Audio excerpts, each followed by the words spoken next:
There, it's Mrs. Sinanacone back for another story time. And today's story I'm really excited about because it's still Women's History Month, and this woman is an African woman who saw the trash creating a problem around where she lived, and she had an idea and made the trash into something else. And it's such a great story, and it's one that I really love. It's called One Plastic Bag, Aissatou Cissé and the Recycling Women of the Gambia.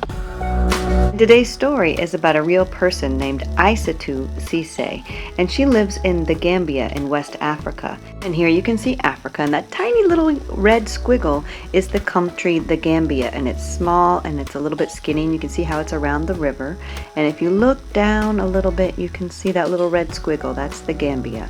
And here are some women of Djao, the village in the Gambia where Aissatou lived, learning about free trade, and here are two women that worked with her.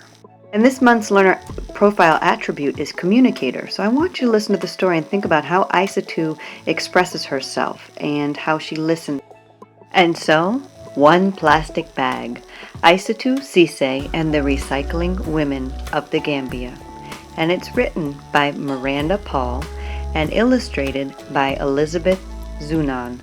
And here is a picture of Elizabeth Paul, the author, with Aissatou Cissé. And this is Elizabeth Zunan, the illustrator. She made the pictures. Djao, Gambia. Aissatou walks with her chin frozen. Fat raindrops pelt her bare arms. Her face hides in the shadow of a palm leaf basket, and her neck stings with every step. Warm scents of burning wood and bubbling peanut stew drift past.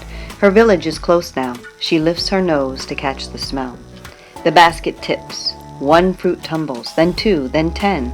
The basket breaks. Aissatou kicks the dirt. Something silky dances past her eyes, softening her anger.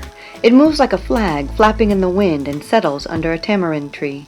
Aissatou slides the strange fabric through her fingers and discovers it can carry things inside. She gathers her fruits in the bag. The basket is useless now. She drops it, knowing it will crumble and mix back in with the dirt. 4 goats greet Aissatou as Grandmother Mabumba emerges from her kitchen hut. Hurry in before rain soaks your beautiful Mabua. Aissatou scurries in and Grandmother serves spicy rice and fish. Rain drums on the creaking aluminum roof. I broke your basket, Aissatou confesses, but I found this. Plastic. Grandmother frowns. There's more in the city. How do you think Grandmother feels about the plastic? Day after day, Aissatou watches neighbors tote their things in bright blue or black plastic bags. Children slurp water and wanjo from tiny holes poked in clear bags. Market trays fill with mint teas wrapped in rainbows of plastic. The colors are beautiful, she thinks. She swings her bag high. The handle breaks. 1 paper escapes, then 2, then 10. Aissatou shakes sand off her papers. Another plastic bag floats by and she tucks her things inside. The torn bag is useless now. She drops it to the dirt, as does everyone else. There's nowhere else to put it. Day after day, the bag she dropped is still there. 1 plastic bag becomes 2, then 10, then 100. Plastic isn't beautiful anymore, she thinks. Her feet step down a cleaner path, and the thought floats away. Years pass, and Aissatou grows into a woman. She barely notices the ugliness growing around her, until the ugliness finds its way to her. Aissatou hears a goat crying and hurries towards Grandmother's house. Why is it tied up? Where are the other goats? Inside, the butcher is speaking in a low voice. Many goats have been eating these, he says. The bags twist around their insides, and the animals cannot survive. Now 3 of your goats and so many other goats in the village have died.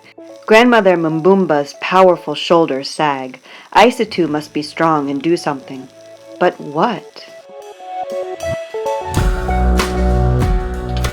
Aissatou's feet lead her to the old, ugly road. A pile of garbage stands as wide as Grandmother's cooking hut. Mosquitoes swarm near dirty pools of water alongside the pile. Smoke from burning plastic stings her nose. Her feet back away.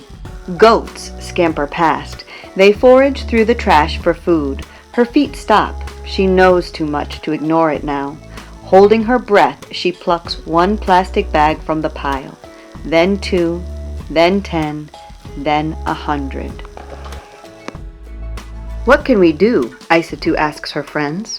"Let's wash them," says Fatim, pulling out Omo soap. Mariam grabs a bucket, and Incha fetches water from the well. Peggy finds clothespins, and they clip the washed bags on a line. As the bags dry, Aissatou watches her sister crochet. "Can you teach me?" "Wah, yes." Her sister shows Aissatou the stitches, then hands her a metal tool. Aissatou's fingers busy themselves, in, out, around. "Jerjef, thank you." Aissatou finds a broomstick and carves her own tool from its wood. "What's that for?" Fatim asks. Aissatou pauses. She and Peggy have an idea, but will their friends think it's crazy? Will the idea even work? Nervously, she explains the plan. One friend agrees to help, then 2, then 5. The women cut bags into strips and roll them into spools of plastic thread. Before long, they teach themselves how to crochet with this thread. "Naka lige bi?" asks grandmother. "How is the work?" "Nadanka, nadanka," answers Aissatou. "Slow. Some people in the village laugh at us. Others call us dirty. But I believe what we are doing is good." The women crochet by candlelight, away from those who mock them. Until a morning comes when they will no longer work in secret. Fingers sore and blistered, Aissatou hauls the recycled purses to the city. One person laughs at her, then 2, then 10, then... One woman lays Dalasi coins on the table. She chooses a purse and shows it to her friend. Then 2, then 10. Soon, everyone wants one.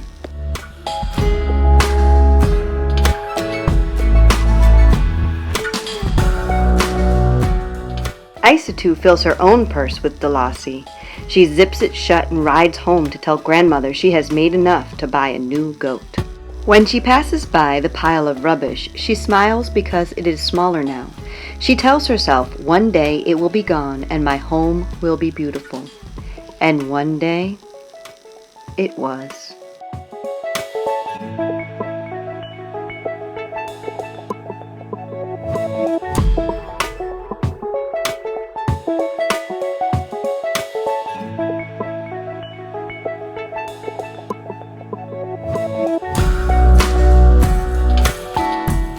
And that's the end. Pretty amazing, right?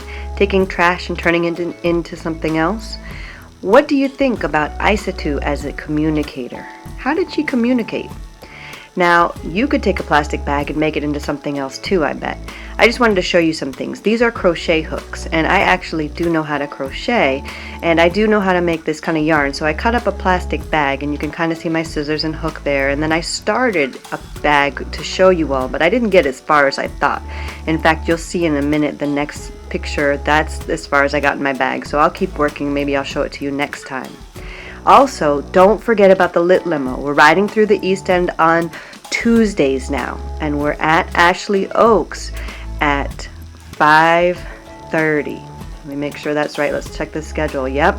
Now you can meet us at the BMX track. You can meet us anywhere, but please come out. I'd love to see you. Take care of yourself, read good books, and remember that I love you.